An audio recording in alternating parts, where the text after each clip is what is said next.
আসসালামু আলাইকুম এভরিওয়ান। আজকে তোমাদের সাথে শেয়ার করব আমার আম্মুর রান্না করা বেস্ট একটা কাচ্চি বিরিয়ানির রেসিপি। আম্মু এটাকে দম করে রান্না করেছে অথেন্টিক কাচ্চির রেসিপির মতো করে।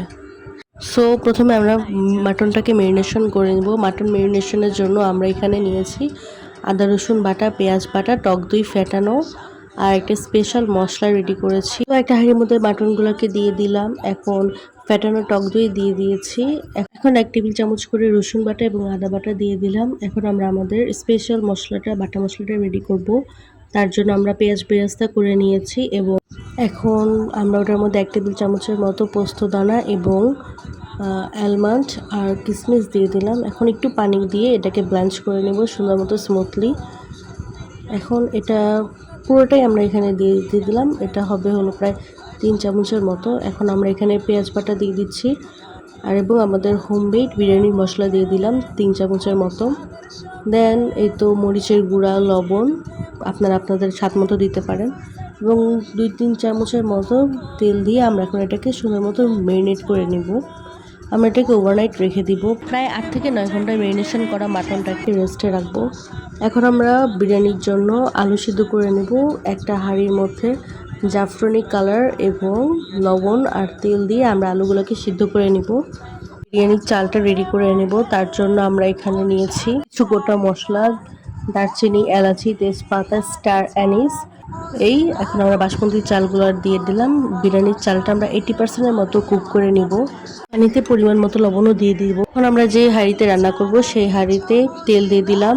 এখন আমাদের রাত্রে ম্যারিনেশন করা খাসির মাংসটা দিয়ে দিব সুন্দর করে। এখন আমরা আমাদের রেডি করা চাল থেকে অর্ধেক চাল দিয়ে দিব। দেন সাইডে আলু দিয়ে দিলাম। এখন বাকি চালটুকু দিয়ে সুন্দর মতো সাজিয়ে দেব। তো সাজানো হয়ে গেলে আমরা এখানে কিছু আলু বোখরা দিয়ে দিব। ভিতরে ঢুকিয়ে দিব আলু বোখরাগুলো যাতে ফ্লেভারটা চলে আসে। এখন কিছু গোটা কাঁচামরিচ দিয়ে দেবো এটার উপর দিয়ে। এখন কুচি করে রাখা আলমন্ড এবং কিশমিশ দিয়ে দিয়েছি। দেন এখানে বেরেস্তা দিয়ে দিলাম। এখন আমরা এখানে প্রায় অনেকটা পরিমাণে ঘি দিয়েছি যাতে ঘিয়ের ফ্লেভারটা সুন্দর করে আসে। এখন এখানে একটু কালার অ্যাড করেছি, অরেঞ্জ কালার, জর্দার রং আমরা একটু পানিতে মিক্সড করে দেন দিয়ে দিলাম যাতে কালারটা সুন্দর আসে। এরপরে এই তো ডিম দিয়েছি, দেন লেবু দিয়েছি। এতে পোলাওটা ঝরঝরা হবে এবং দেখতেও সুন্দর লাগছে। এরপর এই তো আটার খামি করে আমরা এটাকে সুন্দর করে টাইট করে দিয়েছি যাতে কোনো বাতাস বাহিরে না বের হয় এবং দমে সুন্দর মতো হয়ে যায়।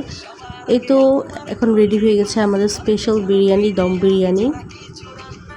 তো কত সুন্দর একটা কালার এসেছে, দেখতে অনেক সুন্দর লাগছে, খেতেও অনেক মজা হয়েছিল। এখন আমরা এটাকে একটা প্লেটে সার্ভ করে দিব সুন্দর করে। এতো কত সুন্দর হয়েছে, কালারটা দেখতে অনেক সুন্দর লাগছে, খেতেও অনেক মজা হয়েছিল। ভিডিওটা দেখে আমার আবার খেতে ইচ্ছা করছে বিরিয়ানিটা। ইট ওয়াজ বেস্ট। এখন বিরিয়ানির সাথে আমরা আরও কিছু রেডি করেছিলাম। বিরিয়ানির সাথে আমি বুরহানি বানিয়েছিলাম এবং সালাদ করেছিলাম। তো সালাদের জন্য আমরা ইউজ করেছি টমেটো, পেঁয়াজ, কাঁচামরিচ এবং শসা। তো এখন এটাকে সুন্দর মতো কেটে রেডি করে ফেললাম একটা মিক্সড সালাদ। পেঁয়াজ, শসা, কাঁচামরিচ, টমেটো দিয়ে একটা সুন্দর সালাদ রেডি করেছি আমরা। এখন বুরহানি রেডি করে নিয়েছি। বুরহানির রেসিপিটা আমি এর আগেও শেয়ার করেছি, আমি লিঙ্কটা কমেন্ট বক্সে দিয়ে দিব। এই তো আমাদের বিরিয়ানির সালাদ এবং বুরহানি সার্ভ করা হয়ে গিয়েছে। এটা খেতে অনেক মজা হয়েছিল। আপনারা বাসায় ট্রাই করে আমাকে জানাবেন কমেন্টে যে কেমন হয়েছিল।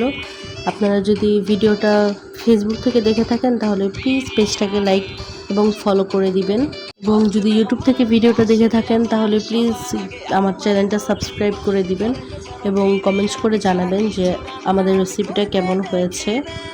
Thank you. আসসালামু আলাইকুম এভরিওয়ান। আল্লাহ হাফেজ। আবার নিয়ে আসবো নতুন কোনো রেসিপি আগামী ভিডিওতে। আল্লাহ হাফেজ, বাই বাই।